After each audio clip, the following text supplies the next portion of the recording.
السلام علیکم اپا کبر سموانیه. جناب آقای احمد سوکانو از شخصیت‌های نامدار تاریخ سیاسی معاصر کشور اندونزی هستند که نام ایشون با وقایع مهم تاریخ سیاسی گره خورده. یکی از مهمترین این وقایع فعالیت‌های ضد استعماری و ضد امپریالیستی جناب آقای سوکارنوست که این فعالیت ها سالها ادامه داشت بر ضد استعمارگری هلند، بر ضد استعمارگری ژاپن، که در نهایت به اعلام استقلال کشور عزیز اندونزی منجر شد و این استعمار ستیزی و ضد امپریالیست بودن ایشون نام ایشون رو در اذهان مردم، خصوصا مردم کشور ایران که مردمی انقلابی و ضد استعمار و ضد امپریالیست هستن، جاودانه میکنه. پانچاسیلا یکی از دستاوردها و پیشنهادات جناب آقای سوکارنوس که به جامعه اندونزی وحدت بخشیده. همچنین نام جناب آقای احمد سوکارنو گره خورده با اتحادیه جنبش عدم تعهد و ایشون یکی از پایه‌گذاران و بنیانگذاران این اتحادیه هستند که کشورهایی که در دو بلوک شرق و غرب، آمریکا و شوروی سابق، نمی گنجیدند رو در بر میگیره. تریماکاسی.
Sobat BKN PDI Perjuangan, selamat sore. Kita jumpa lagi di talk show Bung Karno Series. Nah, selama bulan Juni ini kami akan hadir menemani sore Anda semua dengan banyak sekali cerita tentang Bung Karno ya. Dan dalam 15-20 menit ke depan, saya Tina Tun akan menemani kalian dari Rumah Budaya BKN PDI Perjuangan. Saat ini kita sudah kedatangan tamu spesial sejarawan senior Bapak Anhar Gonggong. Selamat sore Pak, apa kabar? Sore, baik. Sehat selalu ya Pak. Nah Bapak Anhar Gonggong ini akan ngobrol-ngobrol tentang Bung Karno dan Ibu Kota Baru. Nah mungkin teman-teman semua juga sudah pernah tahu rencana pemerintah saat ini akan memindahkan Ibu Kota Negara ke Kalimantan. Ternyata Bung Karno juga pernah memiliki gagasan dan rencana tentang pemindahan ibu kota tersebut ke Palangkaraya. Nah, jadi pada saat itu tuh sudah ada gagasannya, Sobat PKN ya. Nah, apa sih maksud dan tujuan sebenarnya dari pemindahan ibu kota saat itu dan bagaimana kontekstualisasinya dengan rencana pemindahan ibu kota baru di era pemerintahan saat ini yang perlu diketahui oleh Sobat BKN saat ini ya.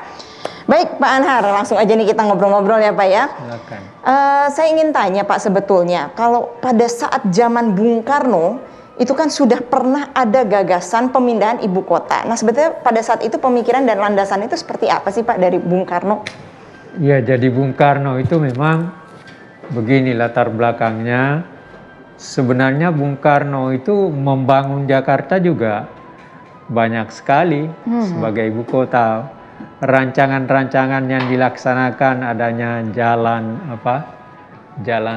tol yang melingkar itu juga ide Bung Karno. Dan kemudian pembagian Jakarta yang jalan Merdeka Selatan, Merdeka Utara dan sebagainya itu ide dan gagasan Bung Karno. Ide dan gagasan Bung Karno untuk memberi warna tertentu pada Jakarta sebagai ibu kota. Gitu. Tetapi dalam perkembangannya kemudian melihat Jakarta ini makin hari makin padat, makin hari makin situasi geografisnya juga sudah seperti itu, maka lalu ada pembicaraan, ada semacam gagasan bagaimana kalau Jakarta dijadikan saja sebagai kota perdagangan. Kota perdagangan. Pusat ekonomi gitu pusat ya, Pak ya. Lalu kemudian ada kemana? Nah, ada yang katanya ada sepanjang yang saya dengar ada yang pernah mengatakan ya pindahkan ke Bogor. Tapi Bogor dan Jakarta kan sama aja, dekat. Dan nah lalu sebenarnya pikiran Bung Karno itu meletakkan ibu kota itu terletak di tengah-tengah dari seluruh wilayah Republik. Jadi secara geografis ibu kota itu berada di tengah. Oke, jadi sentralnya gitu ya. Ya. Nah rupanya berdasarkan perhitungan seperti itu Bung Karno akhirnya memilih Palangkaraya. Nah sebenarnya dan ini sebenarnya ada dalam pidato Bung Karno di dalam salah satu rapat pleno dari Dewan Perancang Nasional, Depernas, yang merancang pembangunan semesta berencana 8 tahun. Oh, oke. Ada itu. Lalu kemudian... Jadi itu seperti badan perencanaannya gitu ya Pak ya? Memang sudah ada disebutkan bahwa akan ada pemindahan ibu kota itu. Oleh karena itu ketika Palangkaraya mulai dibangun, itu rancangan untuk menjadi ibu kota itu sudah semacam itu. Oh, jadi pada saat itu sudah dirancang ya Pak ya? Iya, sudah dirancang. Jadi ketika Palangkaraya dibangun itu jalannya, apanya dan pokoknya struktur daripada rencana ibu kota itu sudah sudah ada dalam pikiran Bung Karno, dan ketika Palangkaraya akan dibangun lebih lanjut, apa yang ada dalam pikiran Bung Karno itu sudah mulai ada gambarannya. Nah, tapi ya peristiwa G30S membuyarkan Bung Karno, seperti kita semua sudah tahu, akhirnya ya hilang ide itu. Oh, jadi pada saat itu gagal dipindahkan ke Iya, Palangkaraya. dengan sendirinya karena Bung Karno sudah tidak punya kekuasaan lagi, dan memang tapi rupanya saya tidak tahu karena saya tidak pernah ngomong dengan Pak Jokowi. Lalu kemudian Pak Jokowi mengambil inisiatif untuk memindahkan, tentu dengan alasannya bahwa Jakarta ini sudah padat, bisa tenggelam segala macam kan. Tapi sebenarnya gini Pak, ini kan sekarang Sobat BKN dan kita semua tahu bahwa sudah ada perencanaan ini ya, dan sebetulnya juga mungkin terpending karena COVID gitu kan Pak ya. Tapi sebetulnya kalau pemindahan ibu kota ini relevan nggak sih dengan gagasan dan juga landasan yang pada saat itu digagas oleh Bung Karno gitu Pak? Iya, cuma beda. Memang rencana Bung Karno kan sudah ada. Bedanya Pak Jokowi mau ke Kalimantan Timur. Kalau Bung Karno kan Kalimantan Tengah. Bedanya di situ. Nah, saya tidak tahu, memang ada persoalan yang harus dipikirkan adalah bahwa memindahkan ibu kota itu bukan pekerjaan gampang. Nah, itu pekerjaan yang sangat berat. Satu-satunya negara yang memindahkan ibu kotanya dalam jangka waktu yang sangat singkat itu Myanmar. Boleh dikatakan tidak sampai setahun pindah dari itu. Tapi pindah misalnya Rawalpindi ke Islamabad itu kalau nggak salah 8 sampai 12 tahun. Jadi dari Karachi pindah ke Islamabad. Maksudnya dari gagasan sampai terrealisasi gitu ya Pak ya? Terrealisasi. Iya, itu memerlukan waktu puluhan tahun dengan biaya yang sangat besar, dengan satu perencanaan. Kan tidak sekedar langsung dipindah menjadi seperti itu, kan harus ada perencanaannya, istananya di mana, gedung-gedung pemerintahan gimana. Jadi rancangannya segala sesuatunya harus matang baru bisa pindah gitu ya Pak? Iya. Dan ada satu hal yang harus ini bukan saya menolak idenya Pak Jokowi, tapi harus diingat memindahkan ibu kota Indonesia dari Jakarta ke Kalimantan itu kan pulau. Tidak bisa dengan darat. Itu harus diperhitungkan.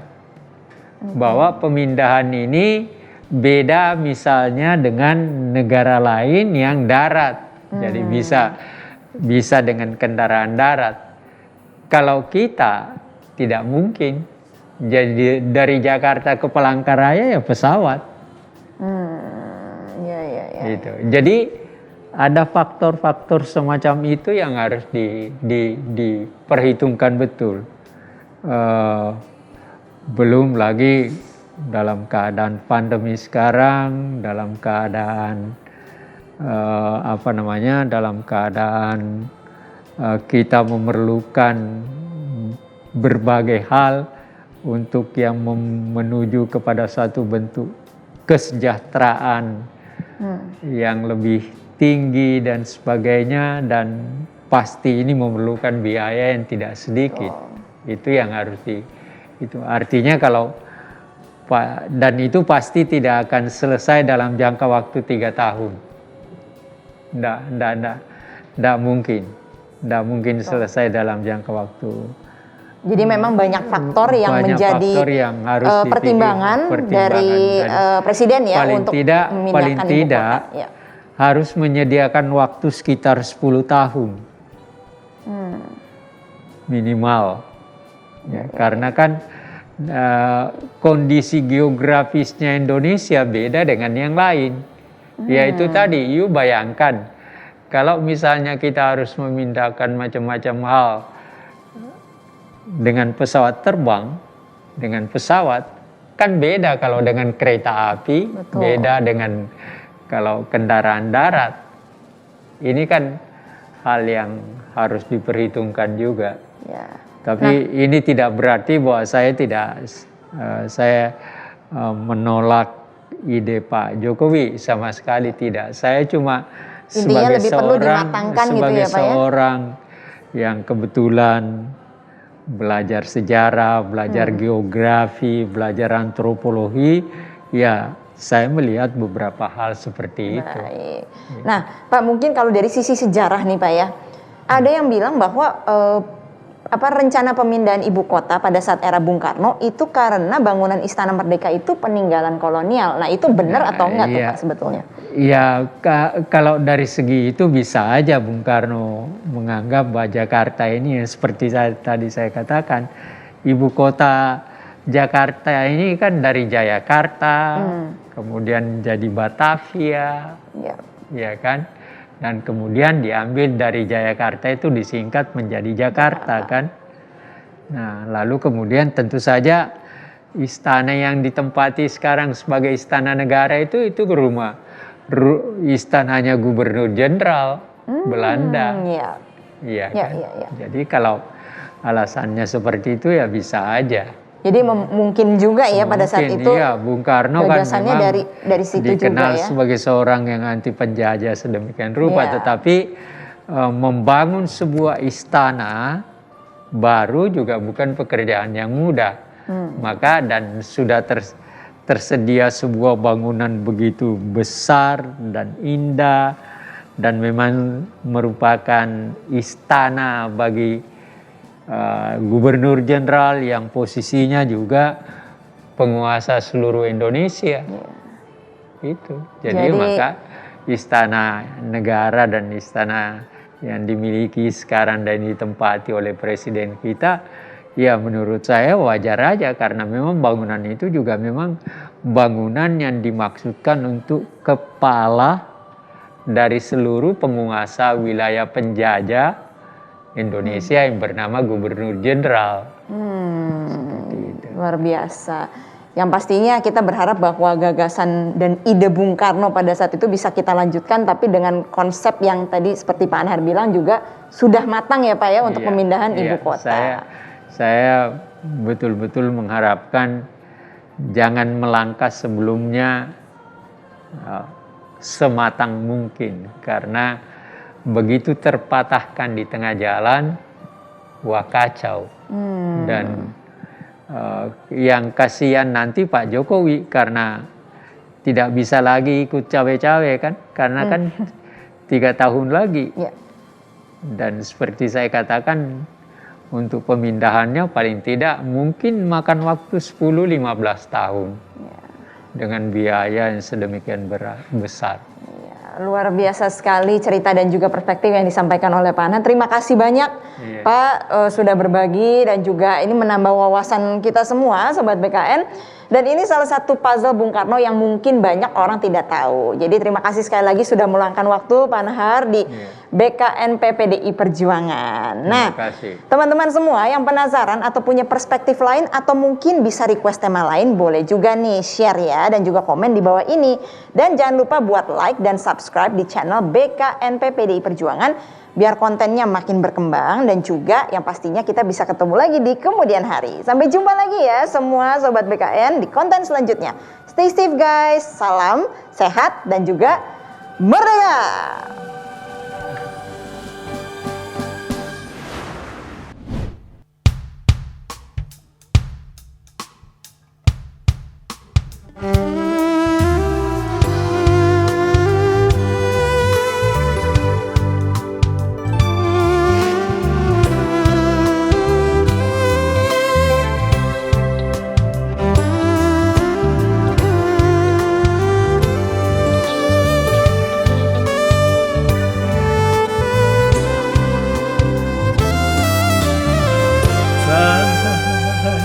Ku Indonesia,